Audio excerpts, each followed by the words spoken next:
અડાજણ પોલીસે ગેરકાયદેસર gas refilling network ઝડપી પાડ્યું. પાસ પરમિટ વગર ગેસ રિફિલિંગ કરતા ઇસમની ધરપકડ કરી. આરોપી દેમારામ બુદ્ધારામ ચૌધરીની પાલનપુર કેનાલ રોડથી ધરપકડ કરી.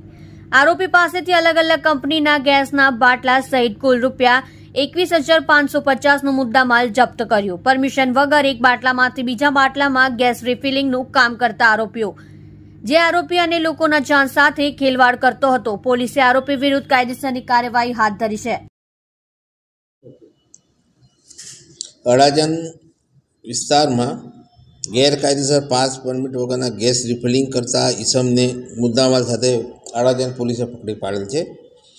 એનામાં પોલીસને બાતમી મળેલ હતી કે એલપી સવાની રોડ ઉપર પાલનપુર રોડની બાજુમાં કેટલાક જો ધંધો કરે છે ગેસના બાટલાનો ને એની અંદર અલગ અલગ કંપનીના 11 જેટલા બાટલાઓ પકડી પાડેલ છે. જેની અંદર આરોપી તરીકે દેવરામભાઈ બુધાભાઈ ચૌધરી છે, જે મારવાડી છે અને મૂળ રાજસ્થાનના રહેવાસી છે અને અહીંયા વીર સાવરકર ઉગત કેનાલ પાસે રહે છે.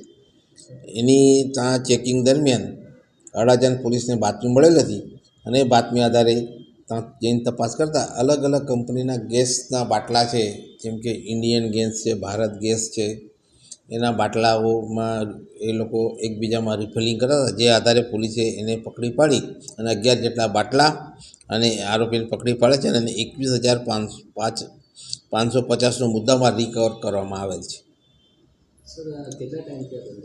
આ અત્યારે છેલ્લા 1 જ મહિનાથી આ ધંધો કરતો હતો અને પોલીસે એની બીજી બાતમી આધારે એની પૂછપરછ ચાલુ છે અને પૂછપરછમાં કંઈક વિશેષ માહિતી મળશે તો જાણ કરવામાં આવશે.